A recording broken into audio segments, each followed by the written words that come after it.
I am Dolores Browning. I'm a native of Evansville, Indiana. I'm 89 years old.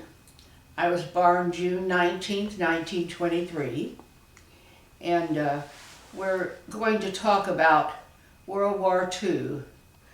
I've always been interested because my brother was there and he was killed in the Battle of the Bulge. And anything I could learn about it, I like to know. He received the Silver Star for bravery. He was a hero, and we need to remember our heroes and remember what they did for us. This is Marvin Jerome DeWitt. He lost his life the December 17th, 1944, the first day of the Battle of the Bulge. That is correct. I'm Carl W. Mann. I was born and raised in Mount Vernon, Indiana. I was born October 24th, 1922. I'm 90 years old. I enlisted and fought World War II throughout the campaigns from the beachhead. I served in 11 countries. I fought in 7 of them. I was in all the major battles. I was in the 3rd Army under General George S. Patton Jr. Okay. Now, I'd like to start Cherbourg, and maybe Carl, you can tell us what you remember of it, and then that's where Marvin's first, some of his first battles were. If you can remember anything about Cherbourg or pronounced it. If you Well, Cherbourg Peninsula is on the coast of Normandy in northern France. And that's where the invasion of Northern Europe was to take place. And my division had rehearsed for 8 months outside of Belfast, Northern Ireland. We were training with the Canadians and the British. The invasion was to take place on June the 5th, 1944. We were assembled down to Southampton, England, to board the troop ships across the English Channel. We knew nothing about this. Everything was secret. We didn't know. We knew we was going to land somewhere on the coast of France, but they wouldn't tell us what. June the 5th came, and the seas were so choppy and the weather was so bad, they had to postpone it a day. And we were all in the holds of the ships, and a lot of guys got seasick, so you could imagine the turmoil. Refreshing my memory of the guys that were all in that hold of that ship in anticipation of what was about to take place. Some guys were praying, some guys were going to confession, some guys were receiving communion, some guys were writing their last wills and testaments. Some guys were just sitting silently and wondering how they're going to react to what they were about to face. But anyway, when battles are planned, no matter how carefully they are planned and rehearsed, there is something always going to go wrong. 2 things occurred with this invasion. Number 1, at 12 o'clock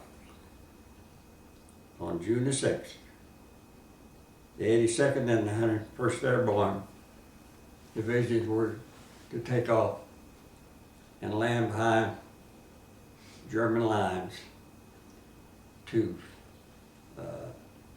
safeguard the crossroads and the bridges until we on the beaches could come up and take over. And one of the things that had never been rehearsed was flying over this territory with the paratroopers in the planes and the gliders. Each plane had a glider hooked by whatever means behind it.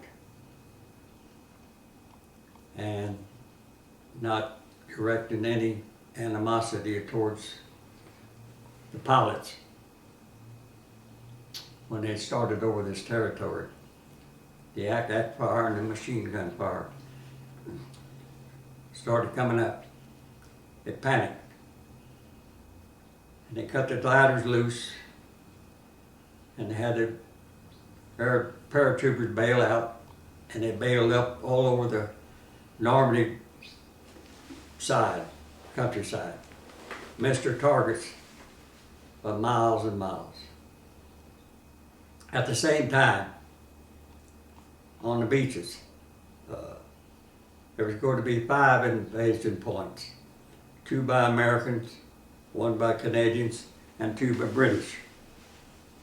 On the far left was the American Omaha, code name Omaha. Omaha red, Omaha green. That's the one I went in on. About a mile down the road, the other American, Utah red, Utah green. Past them was the Canadians, code name gold. The other 2 were the British. There again, our Air Force was supposed to come and start by the British and start dropping bombs and wiping out the pillboxes and so forth and so on. Never been practiced. They had 2 bigger planes. Number 1, they couldn't get below the German radar. Number 2, their plane was so big they couldn't get down low enough to drop the bombs. They missed all 5 invasion points. Instead, they went inland and dropped the bombs and killed a bunch of French civilians and a lot of livestock. So, unbeknown also on my beach, Omaha, the night before had been reinforced by another battalion of Germans. So we were sitting ducks, and we took off from the troop ship, went down rope ladders to get in the boats called, what the heck is the name of the boats? Higgins boats. Well, we went into it, there was nothing but a pile of kindling wood. It held 30 men and 1 Navy navigator. They call him a coxswain. He would take it. And the Germans had a field day because of the mortar fire and the artillery. They got blown out of the water. Mine did too. And I was fortunate enough, I was tall enough that I landed a little over waist high, and we still had 125-pound field packs on our backs. And it amounted just like shooting fish in a rain barrel. And fortunately I had made up my mind I didn't want to die on that beach. And so I started crawling on the ground like a snake. And I encouraged the other guys to do it too. And a lot of my friends were getting killed, and they were crying and whimpering, and you can't do a damn thing for them, you can't get to them, and your heart goes out to them, and some of them there were yelling for their mothers.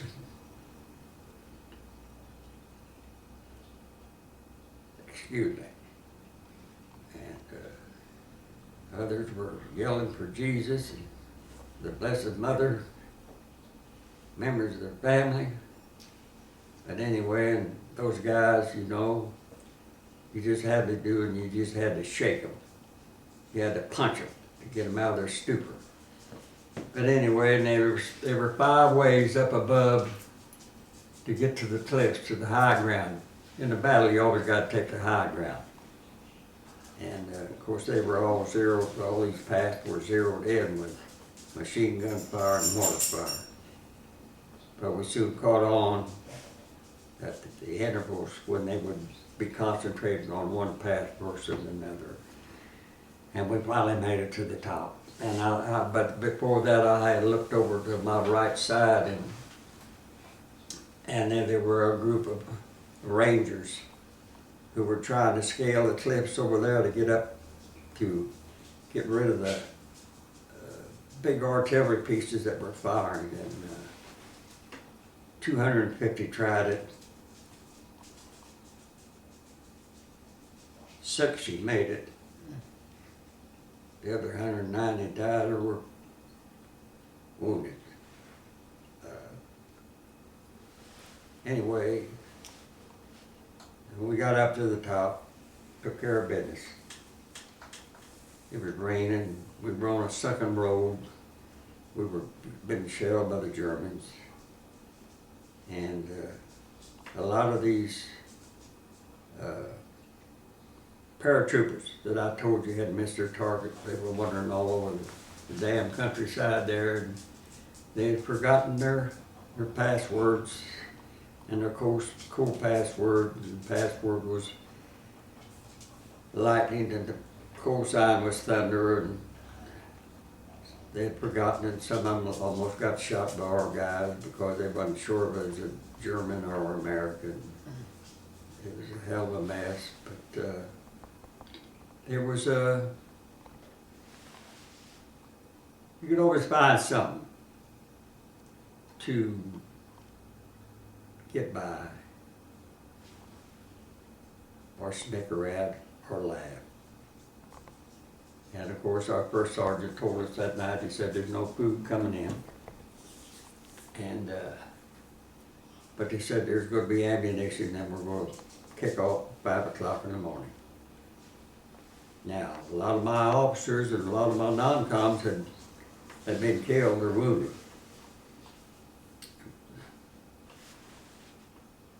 And I landed that day out of the private first class.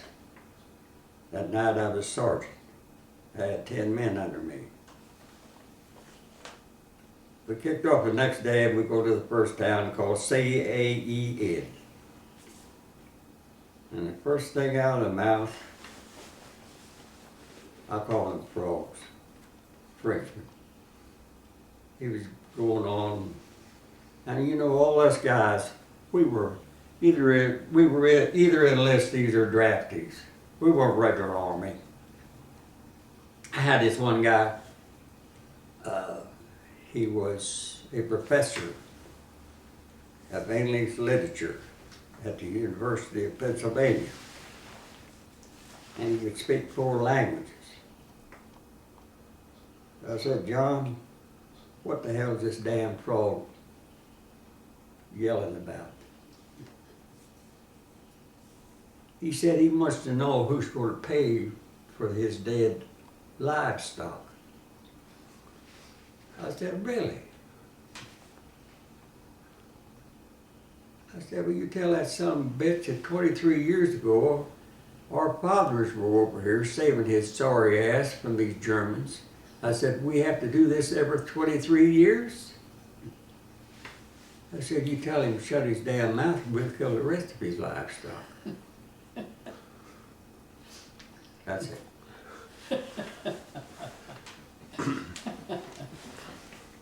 Excuse my profanity. That's all right. You make it funny. Carl, when you Utah Beach, Omaha Beach, but Utah Beach, if anybody knows about Utah Beach, it's about 100 feet up there. It's not, it's about 100 feet by rope, and the pillboxes could shoot you from there. How did you get up, scale up that? Now, Omaha is a flat beach, which got hedgerows in front of you, but Utah is straight up. It's, and I'll bet it's 100 feet up top that cliff. Yeah. Did you have to climb a rope that a paratrooper sent a rope down to you, or how did you get up that cliff? No, I wasn't over in Utah. I was on Omaha. You're on Omaha, so you went There were 5 paths up there to get up there. 5 paths, and That was zeroed in by the Germans with the mortar fire and machine gun fire. That they were fired intervals. So we caught on to that, the intervals, you know. yes, So the cliffs were high. For the time, you know. Yeah. Maybe they'd fire on number 1 for 5 minutes and then let up for 10 minutes. So in that 10 minutes, then we would scramble. yes, But I need to tell you that at the end of that day, that bloody day, just Omaha and Utah, the American beaches. I don't know how many there were on the Allied beaches, on the Canadian and the 2 British. Uh-huh. But there were 3,000 Americans lay dead. And 7,500 lay wounded, yelling for help. And they couldn't get in. You hear this crap down here about this LST. There's no LST there. A lot of those men died before they could get cured, get help. On the top of bloody Omaha. Have you been over there? yes, I have. You been up at that military cemetery I'm talking about? Yes, And you know what I'm talking about. right over there. Yeah, 9,000. 10,000 or almost 10,000, and 1 lady is buried there. There's hundreds of graves marked, unknown but to God, because there wasn't enough of their remains left to be identified.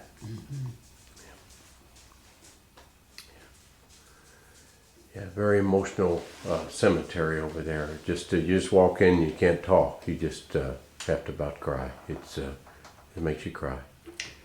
I'll try to tell you without bursting out.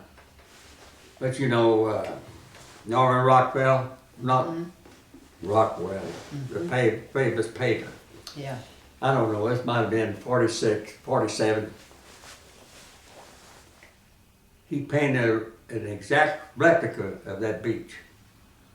Put it on the Saturday Evening Post magazine. Uh-huh. Bet you saw it. No, I've never seen it. I know Norman Rockwell, but I have not seen that. Have you? Oh yeah. Have you?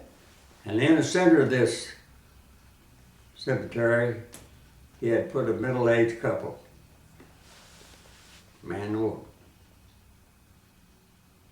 Now Norman Rockwell very seldom puts any captions underneath. Yeah. His picture speaks Right. for itself. But he did this. The caretaker is concerned for this man and wife sitting there on stools in the middle of this cemetery. So he goes to the man and he says, "Sir, is there anything that I may do for you and your wife?" And he says, "No, son. Everything's all right. We're just visiting with our son and his friends."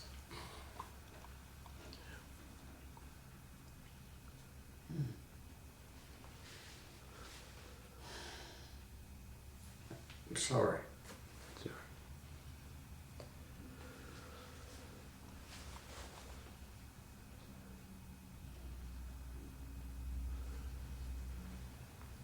That day was a very tough day, and that's a very representative picture of Norman Rockwell, the sorrow that the parents have, my mother there. Her parents, her mother had that sorrow. Her son wasn't, her brother wasn't lost at that battle. He's lost it later on. We'll talk about it. The Battle of the Bulge. I know exactly where he was. Yeah, I bet he was in the First Army. You were with the Third Army. I was you with the said. Third. Well, you know, I have been told he was with the Martyr unit, the same as you were. Am I not correct? Well, I was a forward observer for the artillery, but I worked with the infantry, strictly with the infantry. Oh, okay. Well, he was Whatever attack an infantry unit was on, I was there. well, he was a forward observer for the infantry. Well, So much the same as you? same as me. All right. But I am told that they were so good at what they did that any unit that could pick them up would take them, and they often went to another army. Is that correct or incorrect? That's getting correct. What's that? That is incorrect. Okay. All right. So, That's probably misunderstood, and let me tell you what it really meant. Supposing he was in the 3rd Battalion of the 3rd Infantry Division. Within that same division, maybe the 2nd Battalion might want him. yeah. Same division, Uh-huh. but a different battalion, Uh-huh. which happens frequently. Yes, I see that. They So you see moved from what I mean? battalion to But he's still in the same in division. the same army. And in the same army. Correct. I see that. Okay. Well, now he was with the 87th Chemical Division, and they were split up into 4 groups, A, B, C, and D. And my brother was Just with tell him to call back, please. was with the A group, and they from David and Butters. these forward observers would crawl to the front, as you described, and find where the enemy was, and they had a radio operator with them, and that radio and the observer would find where the enemy was, and his radio operator would radio back to their unit where to direct the fire. Am I correct? Yes, only that mine was different. Oh, was it? Yes, ma'am. Oh, well now that's what he did, and he would be up there sometimes for 36 hours in the front without leaving, and under great danger and great duress. It was one of the worst jobs in the Army, I have been told, and their life wasn't worth very much. The death rate among forward observers was high. That is correct, isn't it? Absolutely. So he went all that while, 6 months, until the 17th of December without injury. But then on the 17th he was killed there in Germany. That's the day after The day it started, day it started. He was at the front, and of course the tanks were coming. And he and his buddies ran to a barn for safety, but a German tank saw them and sent a big rocket into that barn, and he was killed. And I wonder, you know, we did have his body returned home, and they sent us the dog tags and certain personal mementos that, you know, a fountain pen and different things that were absolutely his. But in the fierce battle that was going on, the Bulge, how could they have anybody go pick my brother up and identify him? A battle was going on. Did they just leave those men there and get them later? What did they do? They couldn't go get them in the midst of that kind of battle, could they? No, ma'am. I didn't think so. What did they do then? They came later, or what? I hope that this doesn't hurt you anyway.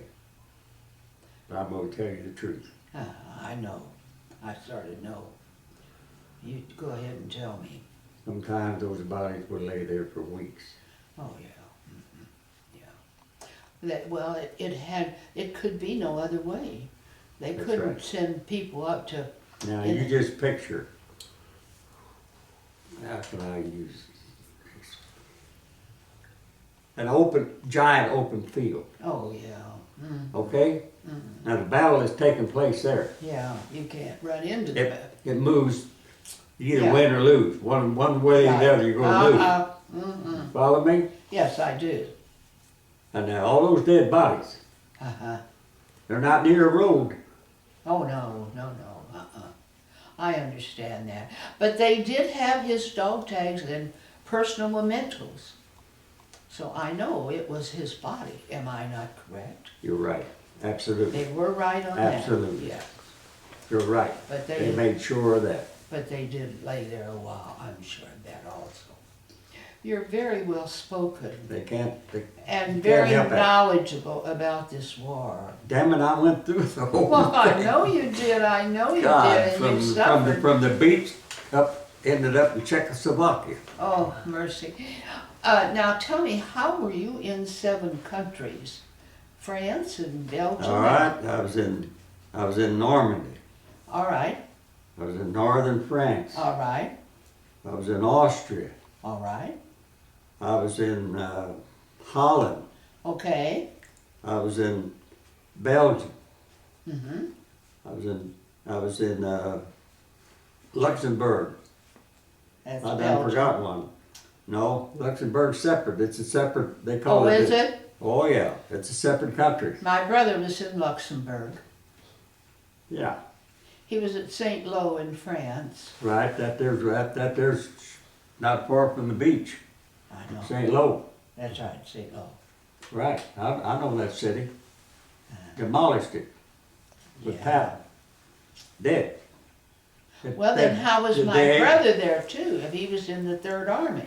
Well, I was in the Third Army. I mean, All right, let me tell you this. Okay, I'm getting mixed up. You're getting way ahead here. Well, see, you But know, the First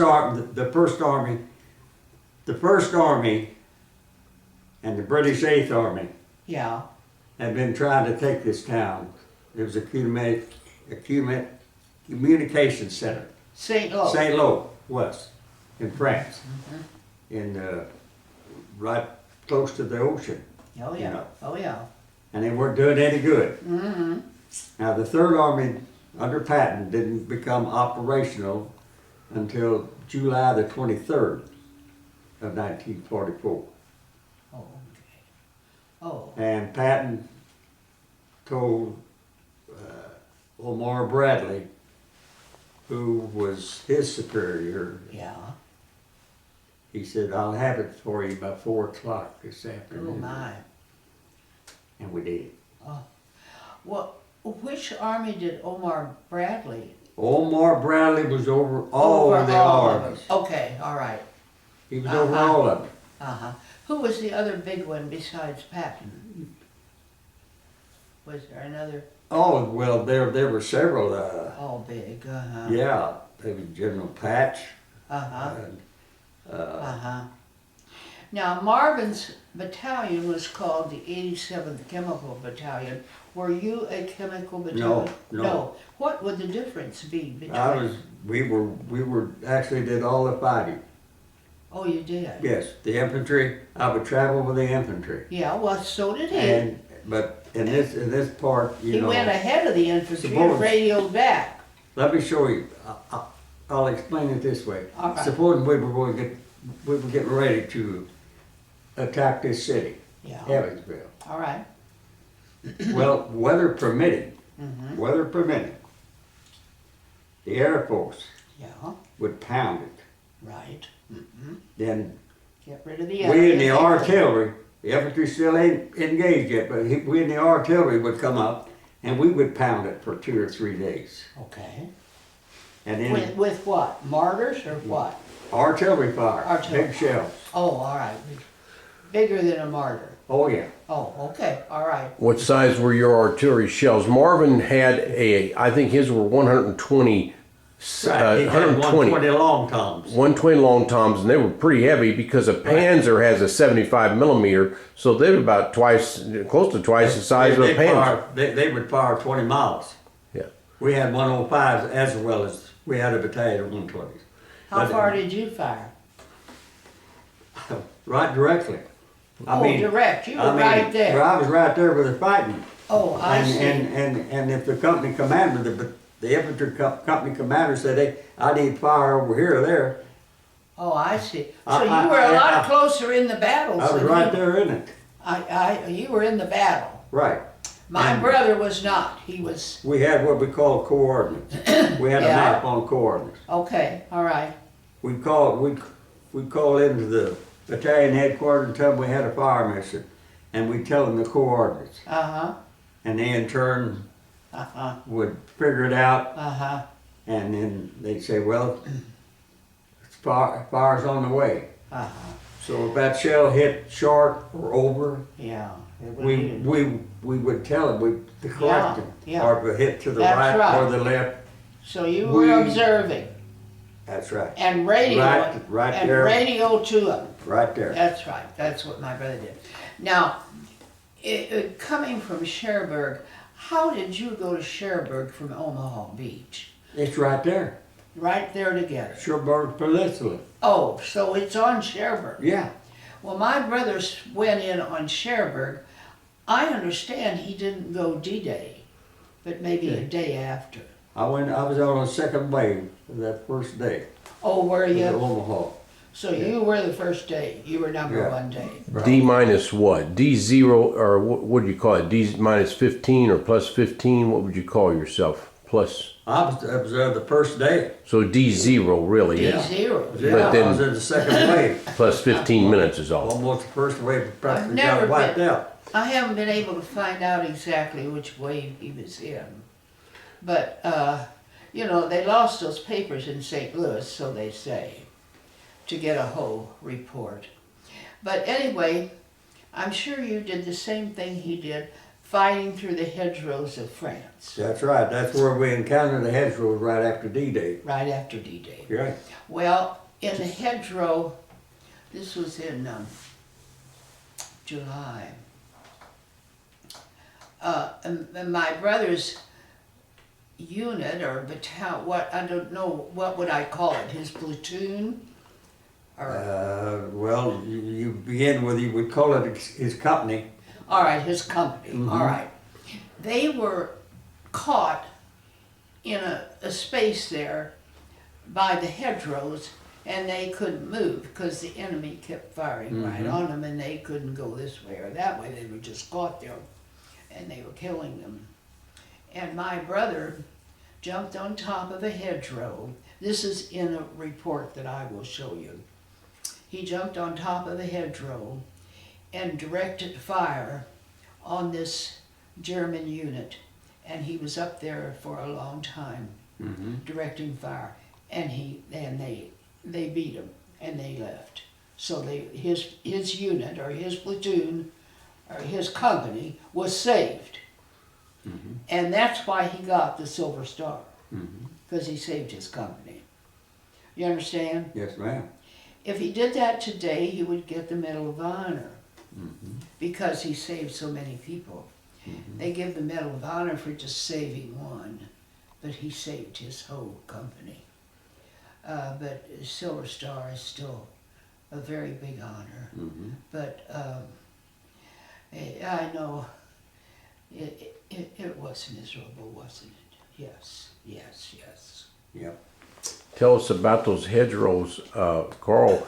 A hedgerow, people probably don't know what they are. They're a little bitty bush, or tell us about a hedgerow. I mean, they were put in when the Romans had that part of the country. Yeah. They existed that back. A tank couldn't even go through it. Oh no. The tank could not go through the hedgerow. Yeah, we saw they went way up, big hills, big hills. Bushes. It's like a thorn bush you couldn't get through. They planted these bushes through the years to separate families. You know, like this father had 5 sons. Well, the father kept a certain amount, gave certain ones to the sons, and they'd build hedgerows wherever the land was appropriated.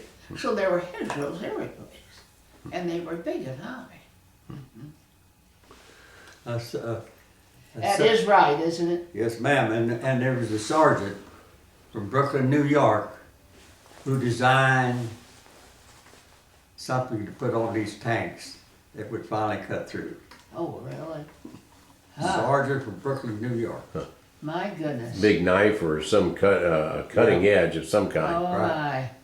They learned that after the war started, though, not right away. Oh, no, because I mean, you Huh. know, I call those tankers, you know, those tanks, Yeah. you know. It's a rolling death. It's a rolling tomb. Oh, yeah. I mean, I saw those bodies that they were thoroughly burnt, but it was funny that I call it a broomstick. Your body. Yes, It wouldn't burn. Oh, my. This book here called The Martyr Men. Now, this shows all the places where my brother was. Mm-hmm. It's up until his death. Mm-hmm. And what they were doing, and which unit he was in, and so it's very interesting to me. Mark got this for me from one of his patients. So, Turn that so you can see it. Turn it so we can read it all right. this way. Oh, all right. Just a minute. That's written in 2005 by a son of a person that was one of those mortarmen there, and he found all the original details and put them in there. And it's ironic, we didn't know anything about what Marvin did till 2005 in detail, and it has him in there in a couple of pages, but to have no information from 1944 December until 2005, that's about 60 years. Yeah, and that young man must have really researched to find all this.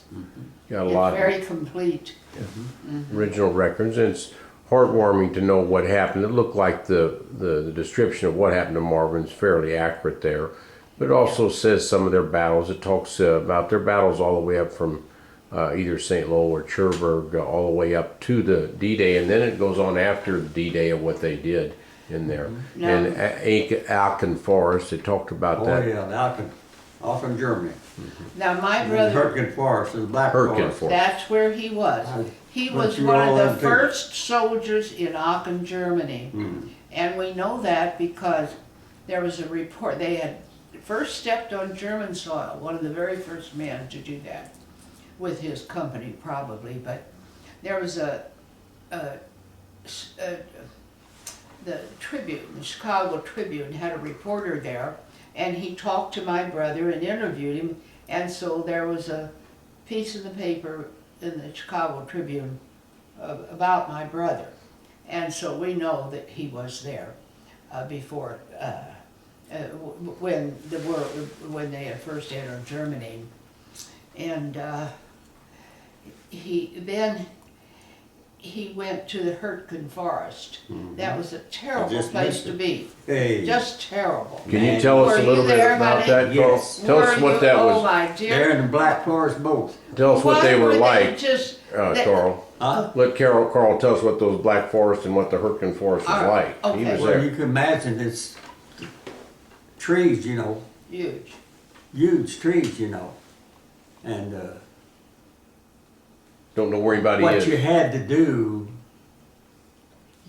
your buddy with you know, he'd get out. And German would see him. And he'd duck back. So you see that German and then you kill him. That's the kind of fighting that had to go on. Oh, really? Almost hand to hand. And and the artillery, you know, the tree bursts. You'd have the shell fragments coming down on you, but you'd have the tree limbs too, because Oh. you know it was dead winter, snow. Mercy, mercy. And it was so cold and wet. What are you talking about? Oh, that must have, and they just stayed, they weren't going forward or backward, they were just there. I have read that that was very poorly planned, the Hurtgen Forest. They didn't have Patton there. Oh, Let me tell you something about that. We were down where Roselle's husband's people okay. were still over there. Other side. That's where we were fighting, the Third Army. We were down in Alsace-Lorraine area. Yeah, that's right. Saarbrücken, Saarlauter, Nancy, Metz. And we do not know from what day to the next what the hell is going on. We weren't told nothing. I guess we weren't supposed to be. Well, But we didn't know. yeah. We didn't know about the Battle of the Bulge. No, We I'm. didn't know it when it started. Yeah, Anyway, they decided, because we'd been fighting since D-Day, and they said, well, we're going to have 3 days rest. We'd done cleared the Siegfried line. And we went in there, 94th Division had been in there, so they took over our spot. And this is on the 22nd day of December of 1944. okay, all right. Now, where And- were you and- then? We're outside of Metz, All right, France, all right, also called the Rhineland. okay.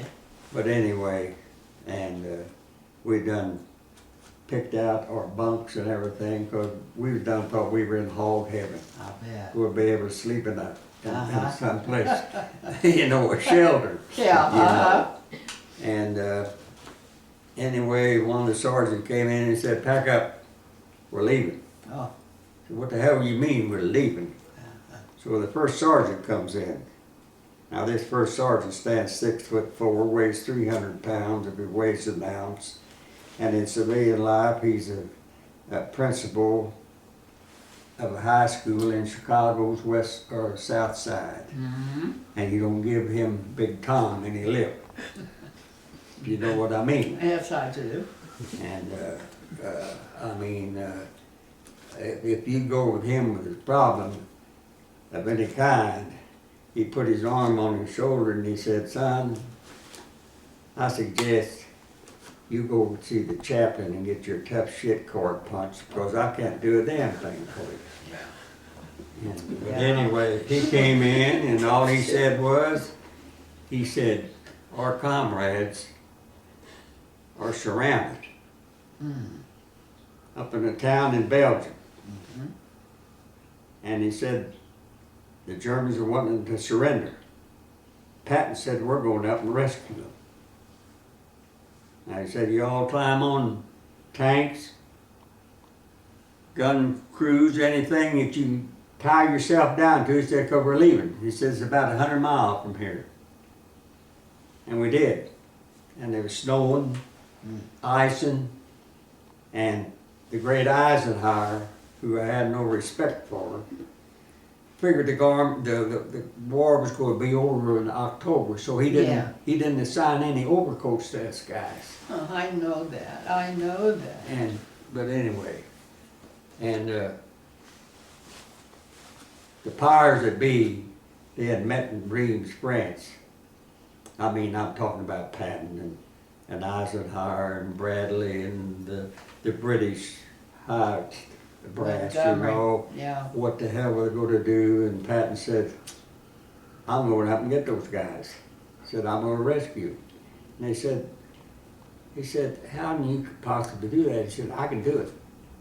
He said, I've already got my staff working on battle plans. He said, I expect to be fighting in 48 hours. We were fighting in 47. And we got up there, and you know, the German general of that army up there had sent a parlay in to Bastogne. That's the name of the town, Bastogne, Belgium. Yeah. And contacted General McLaughlin, who was the assistant commander of the 82nd Airborne Division. Mm-hmm. Wanted to know if he'd go to surrender. MacArthur wrote one word on a piece of paper and sent back to this German general. Nuts. Yeah, I heard that. Heard that? Yeah. And you took them. And anyway, on the 24th of December, Christmas night, when everybody else is getting ready to celebrate midnight mass or what have you, we encountered the first outer units of the German army. And on Christmas Day at 2 o'clock, we had broken up the encirclement. We had captured the German general and his whole damn staff. Is that the truth? There were 657 litter cases. I'm talking about litter cases, guys, Americans and British, that we found in this town. Some of them with their eyes gouged out. Oh, quit it. And how many did you have? Arms off, legs off, gangrene set in. Yeah. And a funny thing always happens. This German general and his entourage, Patton met up with him. And the German general says, "Patton, son of a bitch." And Patton said, that's General Son of a Bitch to you. Handed the man a cigar and said, "Merry Christmas." Patton did that? They shook hands like two old warriors. One had outsmarted the other. Yeah. And the German gave up. Yep. Well, He didn't have any choice. No, this was going on and the Battle of the Bulge had already started and you Yeah. didn't even know it. Didn't even know it. No, we didn't know it. But this was in Bastogne, are you? Right. Uh-huh. Bastogne, Belgium. How many, that was different from the encirclement of that 101st Airborne. No, the 82nd and the 101st both airborne Was that divisions. the 101st Airborne? They were Well, both that's, encircled. that, you know, they write about that so much though. That's what you're talking about. Okay, well, I didn't have that all together. Yep. Oh my. When you saw all that war over there, Carl, the elements, you said that's a pretty cold time, one of the coldest times Europe's ever had. In 100 years. How did your The feet coldest. feel, and how did your hands feel, and your ears, and how did you Sure. keep warm? How did you keep Sure. warm? You just didn't. You just did not. And you came out of there without frostbite? I did. But boy, a lot of guys did. Oh, You know, because when the Germans went through there, when they started their campaign, because they were trying to reach in Belgium there, Antwerp, because that's where all the supplies were coming in. They couldn't come in down there at Cherbourg because it had been so badly damaged, and it had never been repaired. oh, So all the supplies for the Allies were coming in Antwerp. I see. So Hitler's idea What I was get at. that he'd get there and take that and then sue for peace. Oh, yeah. That was his idea. I see. He was too early, wasn't he? But you know, it had already been sealed. saved it. It already had been sealed in concrete. Ain't not going to be no parlays, no peace treaties. No. You're going to give up all at once, completely. Oh, it wasn't that. Not going to be no armistice like Uh, there was in World War I. This is it. yeah. You're going down for the count. Yeah. Never to rise your ugly head again. Mm-hmm. That's what Patton said. Well, he was tough. He was tough. He was a great man. Do Yes. you know that man wrote over 1,500 letters to wives, Is that right? sweethearts, Oh, mothers, really? about men he saw Yeah. on the feet, dead. Yes. He'd take the number of their dog tags off And tell her. and write. Oh, what, now, that was a great thing to do. A He- great thing to do. The media hated him Oh, I'm sure. because he wouldn't cooperate with them. That's right. When he would achieve some victory or whatever, they'd ask him, "Why'd you do it?" He said, "None of your damn business." And where you go to attack next? Ain't none of your damn business. He probably was the greatest general of Oh, World War II. He was tough and fair. Yeah. Disturbed I think visibility. Omar Bradley was big and tough. Bradley was a brilliant tactician. Uh-huh. A strategy Yeah, man. yeah. He had no stomach for battle. Uh-huh. Every soldier that He was, wanted to do the paperwork no, behind. every soldier that was killed, he took to heart. Yeah, He had no stomach for battle. that's hard. He could design a battle. That's hard. Mm-hmm. Uh-huh. Wait. Now, you're with the Patton's Army, the I was at First. 50th Division. First Army. No, Third Third Army. Army, Third Army. Well, now, who was the, Patton's the general of the Third Army. Mhm. Who was the general of the First Army? Can you tell me that? Lawton Collins. Collins? Collins, Lawton. Okay, that's it. Mm-hmm. Uh-huh. So, you were not with my brother? No, No, no, you were not. no. Now, he was called a mortar unit. They went by, you know, these big mortars were so big, they had to be on wheels. He was firing chemicals. Well, what would the difference be of a chemical? Well, we were firing regular shells that would explode. Well, what did the mortar chemical, what was it like? What was it? I never saw one explode, Oh, you did. but I would guess, that it would cause fumes and smoke and stuff that people would inhale and Burn and, burn. but they were not, but these big balls that they But they shot, they weren't as bad as in the First World War, like poison gas. yeah. It would kill a guy. But the big balls that they shot out it was chemical. Yeah. Not like a cannonball. Am I, You're right. okay. Not like a shell, a Yeah. long shell. Okay, and yes, I see what you mean. When you were over there in that war, when you look at the Battle of the Bulge, you're up in that area, even though Patton was leading you, reconnaissance and knowing where the enemy is, like you're talking about the Hurtgen Forest and behind those trees, it's so hard when you don't know where the enemy is. And when you read about the Battle of the Bulge going on for 40 plus days in the coldest weather we've ever seen. Mm-hmm. And the Germans were sometimes within a mile of the Americans and they didn't know where anybody was. Right. Just to know where they were, and you didn't know if they were behind you or in front of you. How scary is that? I mean, it's just the fear is fear is. It's beyond belief. What? It's beyond belief. Did you get used to it? Yeah, Did you? I swear to God, you do. You get busy and You knew the next day is going to be the same as the one you were in the present then. Uh-huh. You said, well, Here I am. so be it. If I'm going to get killed, I got one more day. got one more day. it's like anything in life, you get used to it. But you can even get used to that fear of not knowing what's going to happen the next moment. That's right. Did you go around on trucks? Were you on wheels or did you walk? We walked. You walked. Mm-hmm. Now, I think that my brother was on wheels. Mm-hmm. Does that sound right to you, or do you? Right.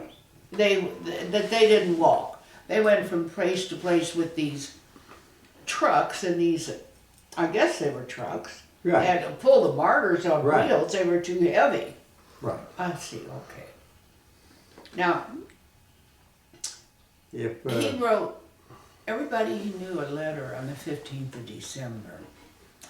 They had some free time and they were relaxing, and he wrote, just almost everybody we knew, he wrote a letter on the 15th. And then that bulge started on the 16th and he was dead on the 17th. So, you know, as bad as that boat was, I was always glad that if he had to go, he went before on an early day in the boat instead of going through all of that. You understand? Mm-hmm. Yeah, yeah. He had fought so long and so hard. Mm-hmm. Yeah, it's an awful thing. At that time, before we got into the forest, we would cut down branches from fir trees. Uh-huh. We'd lay it on the ground on the snow. Oh, really? Uh-huh. At least you weren't on the And, ground. and we would lay on it, and guys would take turns, you know. Yeah. Oh, So you don't get frozen. quite, oh, You know, goodness. about every 15 minutes they come by and they kick your boots, Really? wake you up. Oh, Yeah. oh, So you- boy. Goodness sakes. I always swore that, so that if I live through this mess and get back home, there's three things I'm not gonna put up with. Anybody blowing a whistle in my ear. Yeah. I ain't never gonna be cold, and I ain't never gonna be hungry. But I have to steal the clothes and the food to get it. Yeah. Well, my brother said that what he wanted most when he came home was a bed and a table to sit at to eat. Mm. And when he was in France, he slept in a bed. He told that. Mm. When he was there when France was taken, Paris. That was in August, July. It was Right, July. August. Mhm, yeah, okay. He was there at the big celebration when they took Paris. Now, were you there? We fought up to the outskirts of it. But you didn't. We fought up to the outskirts of it. And did you ever hear of a man named de Gaulle, General de Gaulle? Oh, Who sure. was the premier of Yeah, France, you yeah. know? Big tall The Allies allowed him to go in. to go in. Like he's the savior of the day. Oh, yeah. But we done all the damn fighting up He there wasn't to it. about a very popular man. Yeah. Well, my brother was in there for the taking of Paris because he slept in a bed that night and had good food. And he said the girls were everywhere. And he said he saw so many people in Paris that he knew. Boys from back home, from school. And so that was one of his happy days there. I remember on the outskirts of Paris there when we were fighting Fontainebleau. About not Fontainebleau. Mm-hmm. I believe it was King Louis the 14th Yeah. was his place. Of course, the Germans have been using it for their headquarters Oh, mercy. until we got there. But the Seine River Yes. flows right alongside of it. Yes. And it's about at this point, it's about as wide from here over to the far wall over Not there. much in of the the kitchen. river. And I saw that river run red with blood. Oh, my goodness. Isn't that awful? Isn't that awful? When you know, when you were coming in on the ship at D-Day, Carl, and I was on a ship in the Persian Gulf when that war started, and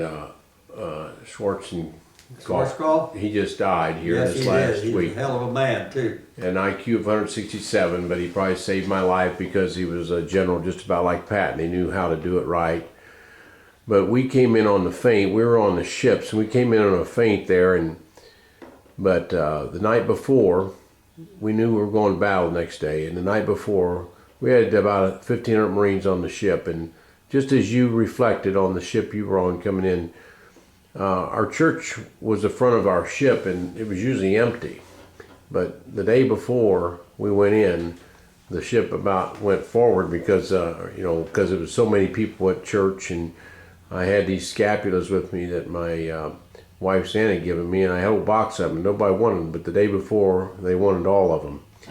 But the fear that you have, the unknown, even though we were well ahead of Saddam Hussein and at Kuwait, we were ahead of everybody there, and we weren't as fearful as you probably were, but the fear is unbelievable of what a human being goes through. I don't care what age you are, the fear of war in propaganda, you don't know what's the truth and what's not the truth, and you don't know what the next moment's like. When you were coming on that ship for D-Day, you know, the fear, you know, they just keep you busy because you have to get your mind off the fear, and keeping busy is the only way to survive. Right. You don't know how you're going to react. You don't know how you're going to act. You know. So, were you in Desert Storm, Mark? Yes, yeah, Oh, yeah. God bless you. Yeah. Well, it taught until I God bless went you. through that. Till I went through that, I didn't ever Were you a understand. Marine? No, I was in the Navy, and we Yeah. were in the Navy. I was on a helicopter ship, so we thought we were going in and going to land, and there's 30 ships, and we were going to land. So it held the people that were fighting to the edge, so Schwarzkopf could go all the way around and beat them into Kuwait. But a similar thing in war. Each ship, we had 30 ships, and nobody knew. There was a little different rumor on each ship and of what we thought was going on. And you heard from the captain of the ship once a day on the radio for about 2 minutes, and that was your life of whatever he would say. You'd hear your commanding officer talk, Right. and that was your life. 2 minutes of a voice every 2 or 3 days, and you had that when you were in Northern Ireland up there. You didn't know where you were going for 8 months or what you were going to do. You know, that's where we first met Patton. Tell us that story in the boxing arena, or you saw him down there, and what he tell you there, or he saw everybody, 10,000 of you or so. Yeah, you know, it's ironic, you know, because we had, a couple other times, they had told us to put on your Class A uniforms tomorrow, that somebody important wanted to see us, you know, and we'd march maybe 10, 15 miles, and it would be 2 times it was a congressman. Oh, You shoot. know. And, That was a disappointment. he would blow off, you know, and he said, "Oh boy, you're doing such a fantastic job. Wish we could go with you." And then Boy, come on, boys, we'll take some you. GI said, "Hell, there's plenty of room. Come Yeah, on, come on. You know. Yeah, we'll And- take you. But then this third time, well, they told us that you put on your Class A uniform and you shine those shoes where you can look in it and shave. Because it's somebody important. Uh-huh. And we marched, and you know, it was about 10 miles to this big field there in Northern Ireland, and had this boxing ring in the middle of it, you know, and we're all standing there at the parade rest. When you stand at parade rest, you're not supposed to talk, but we do a lot of whispering, you know, and said, well, who in the hell is coming to see us now? Yeah. So it started trickling down and said, it's a 3-star general. We see these stars on his Jeep. Uh-huh. And it came out and said, it's Patton. Oh, boy. Yeah. And he gets up there in the middle of that ring and he starts to talk. And he says, I'm General George S. Patton, Jr. I've recently been assigned command of the 3rd United States Army. And he said, it's going to be my highest honor that I could possibly ever get to lead you magnificent sons of bitches into battle. Yeah. Battles that are like the world has never seen, but we'll be talking about forever. Oh, my. And he said, amongst the things he said, you know, he said, we're going to fight day and night. He said, you can throw your shovels away because we're not going to stop long enough to dig a foxhole until we get to Berlin. Yeah. He said, we're going to go into their churches, to their schools, to their offices, and we're going to fight them and kill them or capture them until they never raise their ugly head again. Well, and they did. They did. And he said, you division commanders. Uh-huh. And he had hand-picked all his division commanders because most of them he knew like the back of his hand. Uh-huh. Most of them he had attended West Point with. Yeah. He knew sure. their shortcomings and their pluses. In their caliber. Mm-hmm. You Of know. course. And he said, now you're division commander. He said, when I talk to you, he said, I don't want to hear you telling me you're holding your position. I want to hear you're advancing. Yeah. I don't want you stopping. Yeah, he knew what He to said, say. we're going to go day and night. Oh, boy. And so then he said some more things, and he walked off, and then he come back. He said, one more thing. He said, I know you guys are worried about that first battle, what you're going to do. But don't worry about it. He said, you'll be all right. Yeah. He said, because when you reach down to your buddy and you come up with a handful of gunk that was what's his brains, Oh, you don't know what to do. oh, boy. He said it like it was, didn't he? Yep. My goodness, he was a brave man.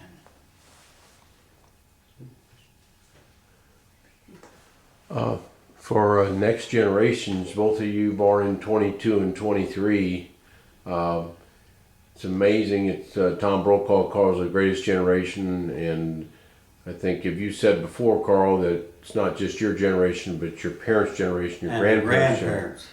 You look at the fortitude they have of making this country, and how fantastic this country is, and how much we need to cherish this country. And you know, it's the soldiers that have made this country for us. They've allowed this country to survive, and the next generation doesn't understand how nice this country is, and how valuable it is, and how much freedom of speech and freedom of religion, freedom of everything is important. But can you tell us how to convince these youngsters of this next generation or two of how valuable this country is? And I mean, you fought this war for us, Carl. Mother, your brothers fought this war for us. How valuable that entity of freedom is, and how nice our country is. And how can we convince the next 2 or 3 generations to take care of it? Well, one way to do it, go on.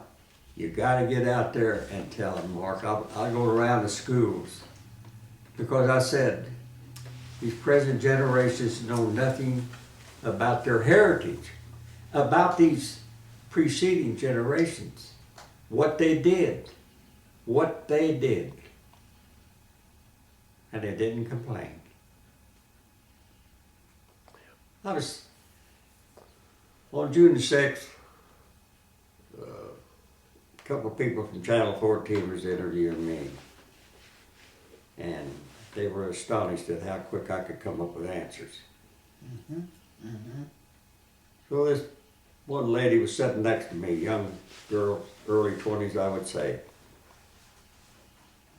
She said, how come you know so much?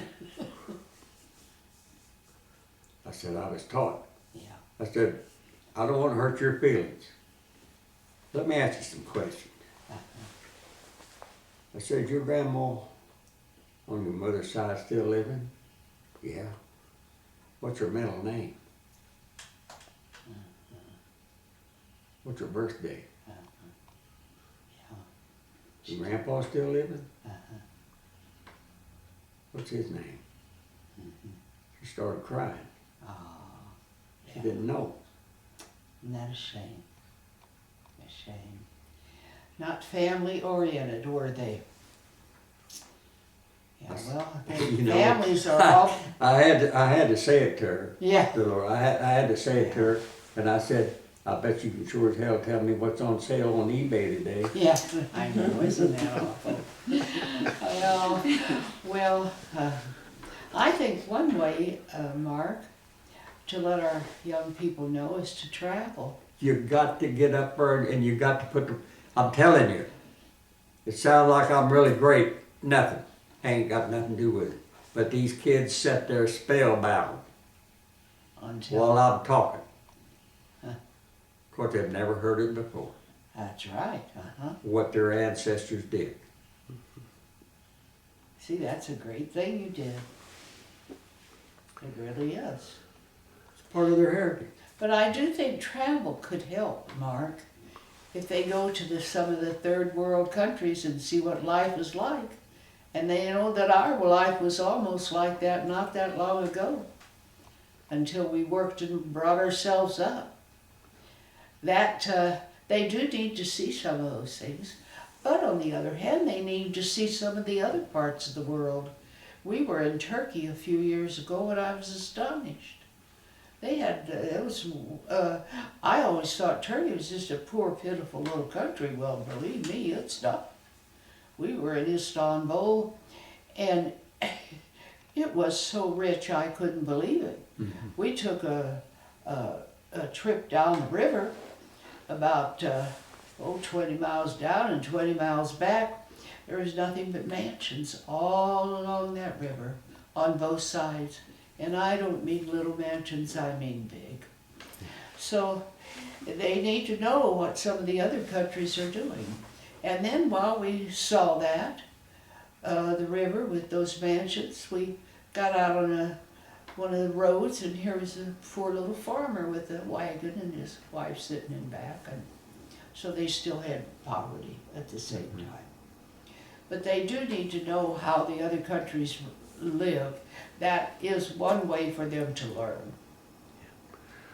And I tell these kids, I said, do you realize in our own revolution, the American Revolution, Yeah, all those people did all those things and they never got to enjoy them.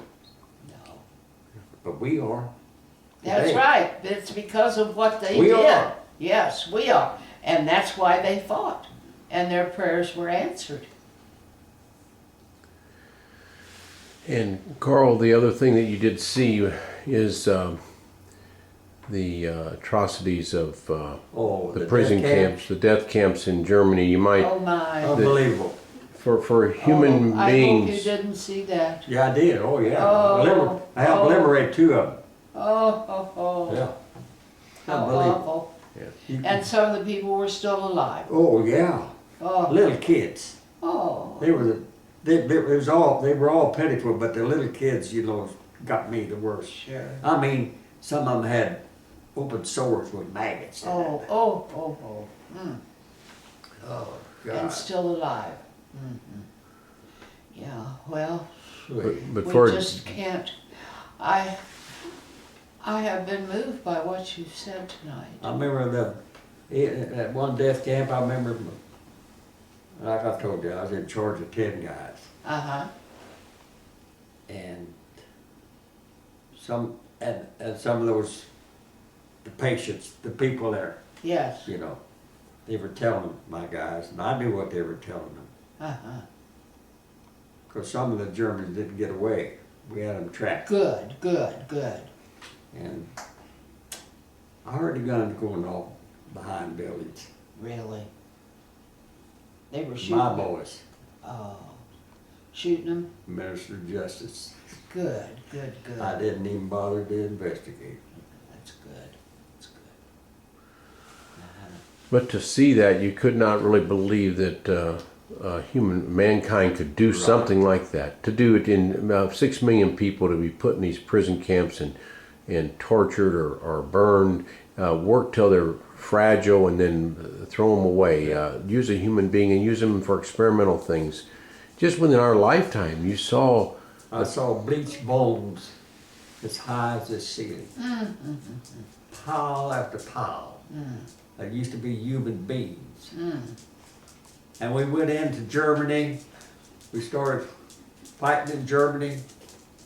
Some of these homes were only a block away from the death camp, you know. Yes. And we would see these people, you know, the German people. Yeah, they They knew say that. they said, "Ich bin nicht nein Nazi." I'm not a Nazi. Yeah, Oh. of course not. You aren't. Yeah. Living two blocks from this Sure, place. that's You right. can't, and the snitch isn't getting to Oh, you. my. And you telling me, you know? No. And you talk about freedom. Well, You you know, know, when we- Hitler had, you know, realize how many countries he had. Oh, Yes, He started out with the Rhineland. Yes. He took it first. He then went to Austria, Czechoslovakia, Norway, Denmark, Greece, the Balkans, Romania, Albania, No, Bulgaria, Come. Yugoslavia. and we beat him. And he took all these people into slaves, Oh. you know. And we got assigned the Ruhr Valley. Uh-huh.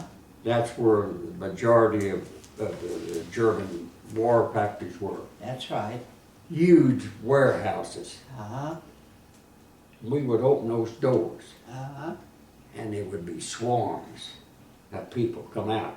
Oh, Prisoners who had been forced. Oh. They had denim overall, denim jackets, and whatever country they were from would have in the capital letter, the one letter, like P for Poland, or G for Greece. Oh, mercy. And those people came out, and they got down on the ground, Oh. and they grabbed our ankles. Oh, yeah. Uh-huh. So they were so glad to have their They freedom. cried. Mm. Yeah. Well, I just can't imagine anyone who saw more than you did. You really saw the war. Yep. The whole thing, mercy. Well, Lives with me every day. I I- don't let it get me down, no. no, but you have a memory. I have a I memory. believe and, that, and it's hard for the young people There's, to understand that. There's a, But they should hear you talk. there's a lot You of are nights very that, well spoken. a lot You of are nights I knowledgeable, can't sleep. and you tell it like it is. No, I've Mother- never heard anyone talk about the war like he has, Mark. Could you tell us about how your mother and dad and you and your brother did after you got the news we lost Marvin on December 17th, and Oh, how that always affected your mother? And we had a large photograph, bigger than any photograph in Carl's house of Marvin, as big as that TV there. oh yeah, it was It would huge. sit in the living room, and we'd walk by that every day. Yeah, And your mother was probably depressed for 4 years after that death of her she son. was. It was a terrible thing, and you know, I'm sure you know this, Mr. Mann, that when deaths occurred then, they didn't have an officer go to your house or a soldier to tell you that your son had died. They had a little boy that worked for Western Union, maybe 12 or 13 years old, and he came to the door and said, "I have a telegram," and then he would leave. Well, that little boy didn't know anything, and here's this lady with the telegram. Oh, and they knew as soon as you had a telegram what it was. It was so awful. I know this one girl said that they came to her house and the boy said, "I have a telegram," and he gave it to her, and she was a little girl about 10 years old. Her mother wasn't home, and here she went screaming to find her mother with this telegram. And my father happened to be there the day that the telegram came. It was New Year's Day, so he was home. But, crushed, devastated. My mother never, ever was the same woman again all of her life. She loved him, and he was so young. He was 23 when he was killed, but he was really had just started his 23 years. His birthday was the 12th of December, and then he was killed on the 17th, so he was 23 on the 12th, but barely. And, well, when I had children and my first daughter was born, that helped my mother tremendously. The grandchildren, all 4 of my children, were a huge help to her. It took her mind off this sadness. And my dad too. It's a terrible thing. It's I could tell you 1,001 stories, I'm sure you could. I'm sure and you we're not going to do it tonight. Well, we're But not going to stay up. I'm going to tell you about what you were bartered on, about women in World War II, Uh-huh. the mothers, Yes. Oh, the wives, that's the sweethearts. right. Now, as you said, it was when a soldier got either killed or wounded. Mm-hmm. Here would come the Western Union guy, Mm-hmm. you know. They were kids. Now, well, most of the time it was fairly elderly. Oh, But in our really? case, I remember. Okay. If you had been killed, all it said was, Carl Mann was killed such and such a day. Period. That's right. Doesn't Not say, anymore. couldn't tell where Where or or what time. how or If, no. if he was wounded, No. he said he wounded. Uh-huh. Didn't say where, Or how bad. is he in the nothing. hospital, Right. is he going to get well? Uh-huh. But now, this is in the days where there's no air conditioning, Right. there's no window fans. Uh-huh. You know, the only fan you got is like this Yeah, one here, the you know. hand fan. Uh-huh. And so these women, these mothers, they would all gather out on their porches Uh-huh. when they see that the Oh, voice of doom Mm. coming. You Oh, know, yeah. and each one of them would say, "I hope he passes me by." Oh, of course. You know. Of course. Of course. So if he passes the first one by, that lady doesn't go back in the house. No. She gets out there in the street and she walks by him until maybe he makes a stop Uh-huh. and delivers the bad news. Uh-huh. And all those women in that small neighborhood They're all there. would gather together. Yeah, for sure. Huge help. That's the way it was. Yes, enormous help. Mhm.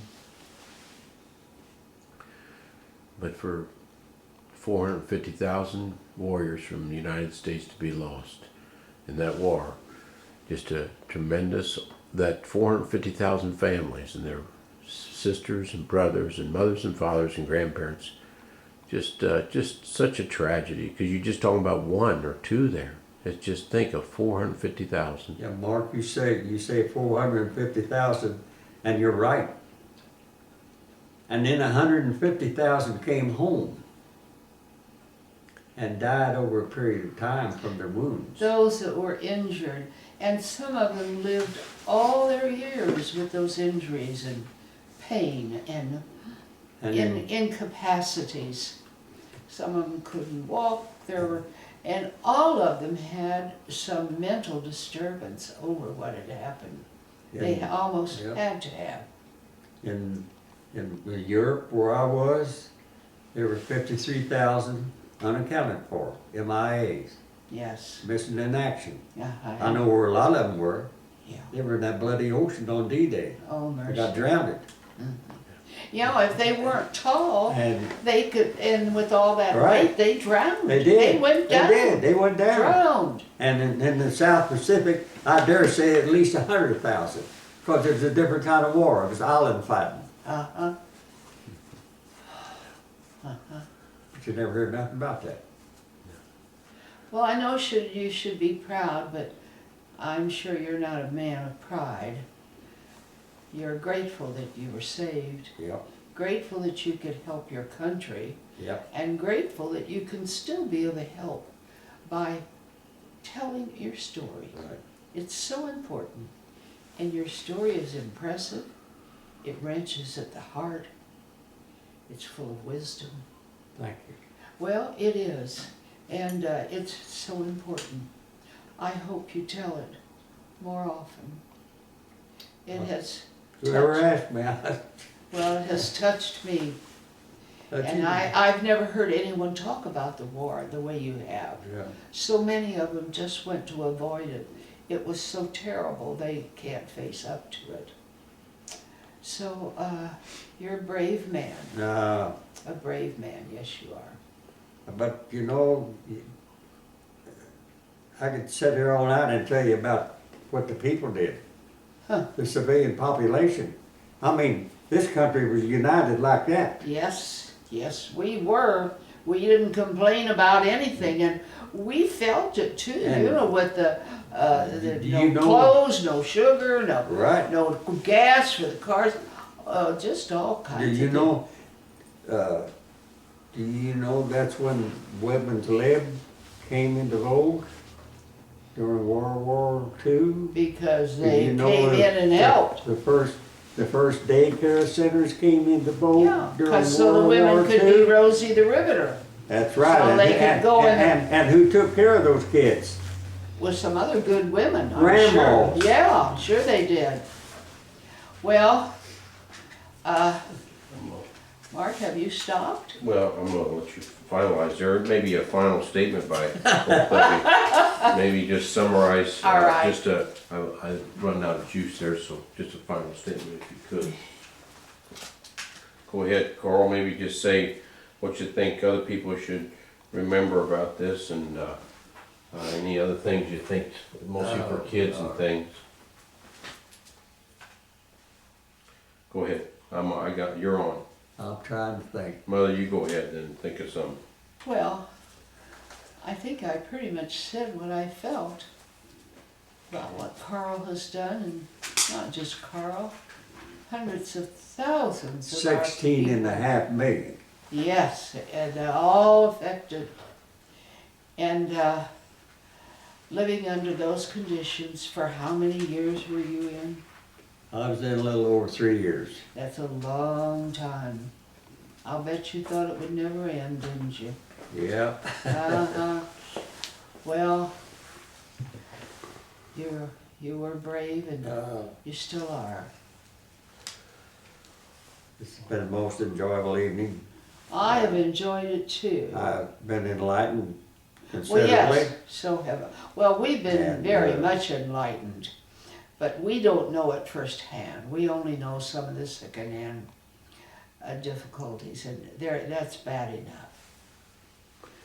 Well, thank you both very much, and Thank you. okay, thank you. Okay, bye-bye. And the doctor, they took me to the first aid station and they cut the rest of the way off Whoa. and kept enough to fold over. They sewed up, they put a Band-Aid on it and said, "You're all right." Back. Did you